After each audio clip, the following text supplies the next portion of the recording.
What's up, my YouTube family? Sergeant Greybeard with the Gaming Brigade, back with another Division 2 video. Today is Tuesday, October 19th, and as always, I hope this message finds you healthy and safe. As I do every Tuesday morning, my friends, today I'll be going over the weekly vendor reset for DC, New York, and the Dark Zone. We'll be talking about briefly the new Manhunt target that becomes available today, and I also like to pass along some reminders for new and returning players that I feel you should be doing every Tuesday. Now, if you happen to be new to the channel, first of all, welcome. Secondly, feel free to hit that subscribe or join button. We would love for you to be a part of our gaming family, and if you enjoyed this or found it helpful at all, take a quick second and hit that like button. It really does help us out. Finally, as most of you know, we have giveaways here, and our current one is for a PlayStation 5, and all you need to do to enter is either subscribe here or follow us on Twitter. Either way is fine. The winner will be announced on December 31st of this year, and as I've mentioned in previous videos, you do not need to join as a member in order to enter for the giveaway. We do have monthly prizes for membership. However, for the PS5, as I mentioned, all you need to do is subscribe here or follow on Twitter.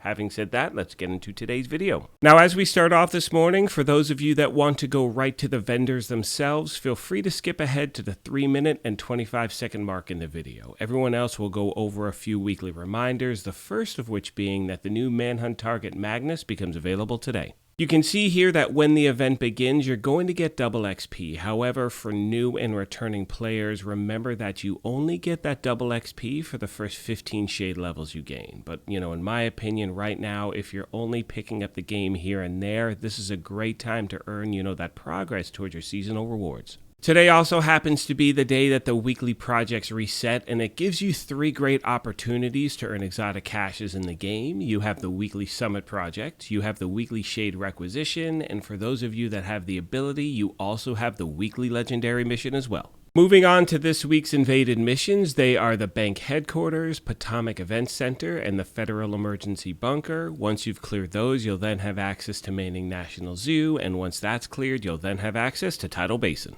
Finally, my friends, before we get to the vendors themselves, every week I like to show you the location of the snitch. And for those of you that may not know, finding the snitch every Monday is how you're going to gain access to the gunrunner Cassie Mendoza, who becomes available every Tuesday. This happens to be my favorite location on the map. We are right by the 1040 safe house in the Federal Triangle. You'll go over, speak with him, and if you get there and he's not there, I suggest resetting your control points, and within 1 or 2 attempts, he should show up. With all that being said, let's now get to the vendors themselves. And as most of you know, if you've seen my previous videos, I kind of rip through these. However, I strongly recommend for new and returning players, really take your time because you're always looking for any gear, obviously, for your character, but also anything that can strengthen your recalibration library. As always, we're starting off with the White House vendor. We start with some Bellstar Armory, pretty mediocre roll there. Moving down to an SMG, same thing, not too bad. Then we have an AR. Let's see what the handgun is like. Again, we're at about that 70% mark. We have a backpack, some body armor.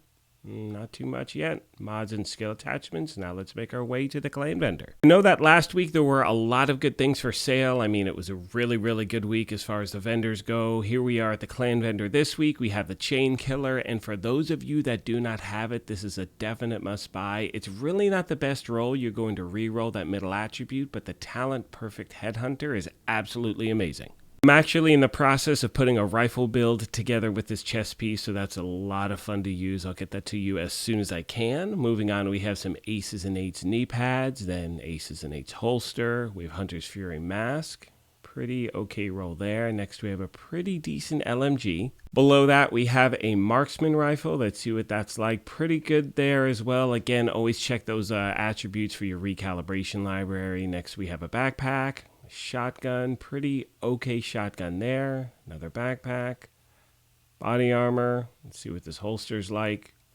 Yeah, pretty, around 70%. Some mods and skill attachments. Oh, I got to get a few of these. Main reason for that is I'm putting together a backfire build, and I know you can use the, the Ninja Bike knee pads, all that stuff, but I can never find bleed resistance, so anytime I see some, I definitely pick them up. Other mods and skill attachments. Now we'll make our way to the campus. Here we begin with the named LMG Carnage. Not the best roll, but again, if you don't have it, pick it up. Then we have a marksman rifle, another LMG. Let's see what this mask is like. Nothing too far. Not that good of a holster. We have mods and skill attachments. Yep, nothing really to speak of here. Now on our way to the theater.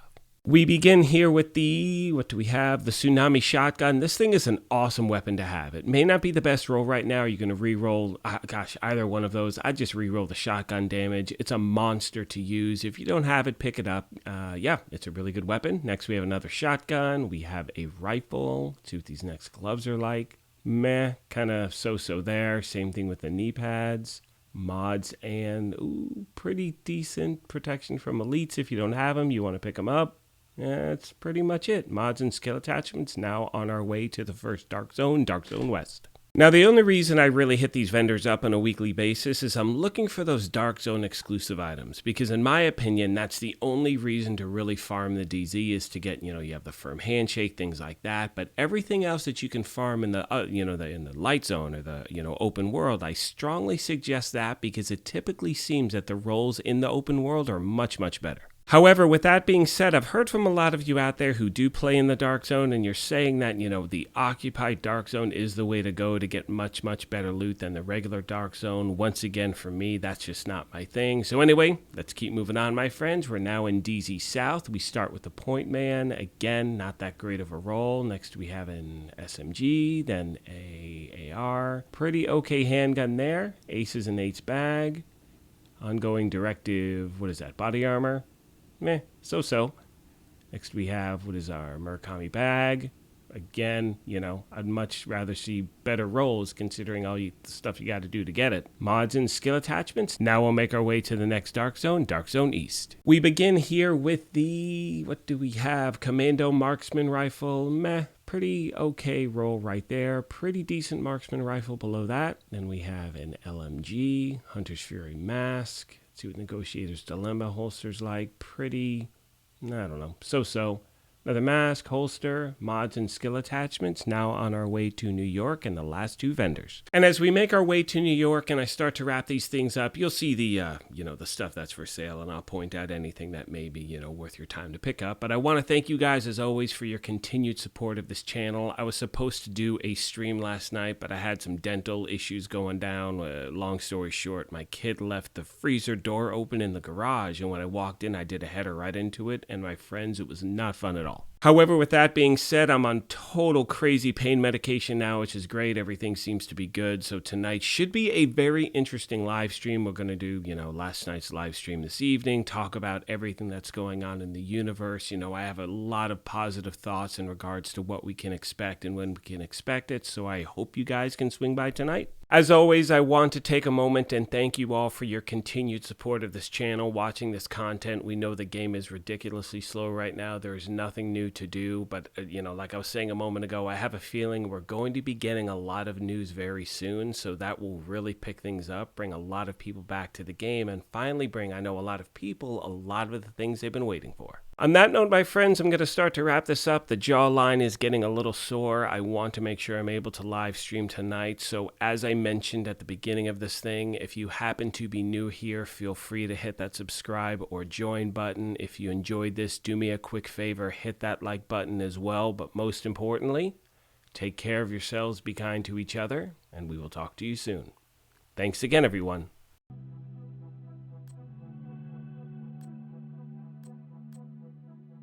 Thanks.